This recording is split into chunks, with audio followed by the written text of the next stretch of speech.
আপনাদের প্রিয় অনুষ্ঠান জীবনের গল্প নিয়ে আমাদের ক্যামেরার সামনে হাজির হয়েছে এক অসহায় মেয়ে। আহ, এবার শুনবো তার জীবনের গল্প। প্রথমে জানাই সালাম, আসসালামু আলাইকুম আপু, তুমি কেমন আছো? ওয়ালাইকুম সালাম, আসসালামু আলাইকুম। আপু, তোমার বাড়ি কোথায়, তোমার নাম কি, এবং তুমি কেমন আছো দর্শক বিন্দুদেরকে একটু জানো। আম, আমার বাড়ি যশোর। আমার নাম রত্না। আর তোমার পরিবারে কে কে আছে? আমার পরিবারে আছে আমার মা, আমার ছোট ভাই। বাবা নেই? না, তোমার বয়স কত? আমার বয়স 24। আগে কি বিয়ে শাদী হয়েছিল? হ্যাঁ, আগে বিয়ে হয়েছিল, কিন্তু ওখানে 1 বছর ছিলাম। হ্যাঁ। তো হাজব্যান্ড নেশা করতো, মেয়েদের প্রতি তার একটা আসক্ত ছিল, এর জন্য তাকে ছেড়ে দিছি। তুমি তুমি ছেড়ে দিয়েছো? হ্যাঁ। তাহলে একটু জোরে বলো, তুমি ছেড়ে দিয়েছো? হ্যাঁ, আমি ছেড়ে দিছি। ও আচ্ছা, মানে স্বামীর সাথে আসলে তোমার ওইরকমভাবে মানে সংসার করা মানে তোমার কাছে মানে অন্যরকম একটা বিষয় মনে হয়েছিল যে নেশা করে। হ্যাঁ, তাকে নিয়ে হয়তো 1 বছর তুমি ধৈর্য ধরে ছিলে। হ্যাঁ, চেষ্টা করেছিলাম যে ভালো কথা আসে কিনা, কিন্তু তার ভিতরে কোনো পরিবর্তন দেখিনি। যে আচ্ছা, কারণে তাকে ফ্যামিলির মাধ্যম থেকেই ডিভোর্স করা হয়েছে। ডিভোর্স করা হয়েছে। এখন তোমার পরিবারের মানে পরিবারটা চালায় কে, মানে সংসার চালায় কে?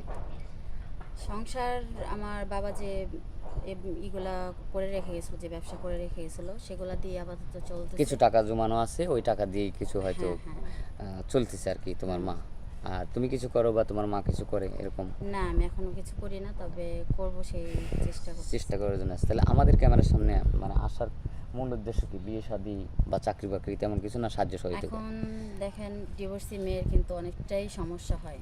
সে তার বাইরে বেরোতে সমস্যা, ঘরে থাকলেও সমস্যা। মনে করেন যে এলাকা প্রতিবেশী সবার কাছে মানে কোনো কথার উত্তর দিতে পারি না।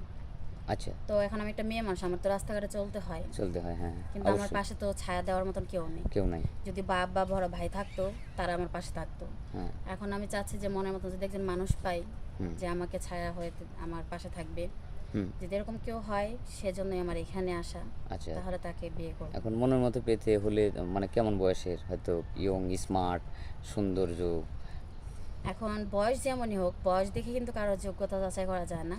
আমার কথা হলো একটা, যে বয়স যেমনই হোক তাতে আমার কোনো প্রবলেম নেই। মোট কথা যে আমি ছাড়া তার লাইফে আর কেউ থাকতে পারবে না।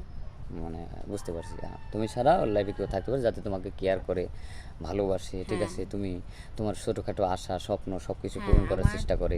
আমার তার বাড়ি ঘর, টাকা পয়সা এসবের প্রতি কোনো লোভ লোভ লালসা লালসা নাই, নেই। শুধু স্বামীর ভালোবাসা। সে আমাকে সম্মান করবে। হ্যাঁ, আচ্ছা। একজন স্ত্রী হিসেবে যে যোগ্য সম্মানটা দেওয়া দরকার সে দিবা, আমি তার জন্য সব কিছু করার চেষ্টা করব। থ্যাংক ইউ, খুব ভালো কথা, খুব ভালো লাগলো। এখন তুমি কেমন ফ্যামিলি চাচ্ছ, যৌথ ফ্যামিলি না সিঙ্গেল ফ্যামিলি, যে শুধু স্বামী সিঙ্গেল নিয়ে চোখে দেখতে ফ্যামিলিতে যাচ্ছ? কিন্তু যৌথ ফ্যামিলি অনেক ভালো, কারণ সেখানে ঝগড়া ঝামেলা, তার মধ্যে খুনসুটি সব কিছু কিন্তু থাকবে।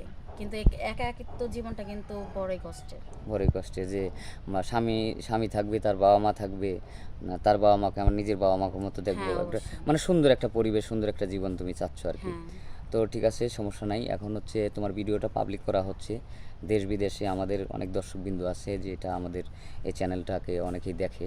তো তোমার ভিডিও পাবলিক করার পর তোমাকে চাবে, তখন তোমাকে কিভাবে পাবে? তোমার কোনো পার্সোনাল ফোন আছে? এখন দেখেন, আমার তো কোনো পার্সোনাল ফোন নেই।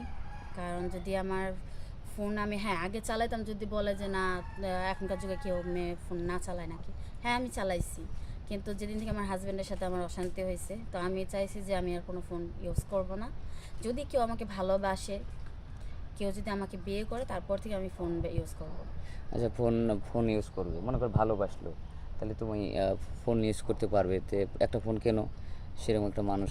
না, আমি চাই না যে এখন আমি ফোন কিনে, কারণ একে তো আমি ডিভোর্সি মেয়ে।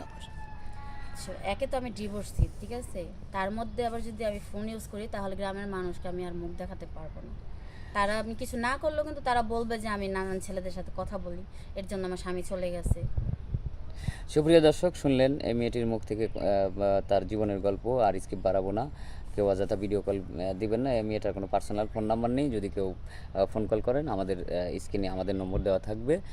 ভালো থাকবেন, সুস্থ থাকবেন, আল্লাহ হাফেজ।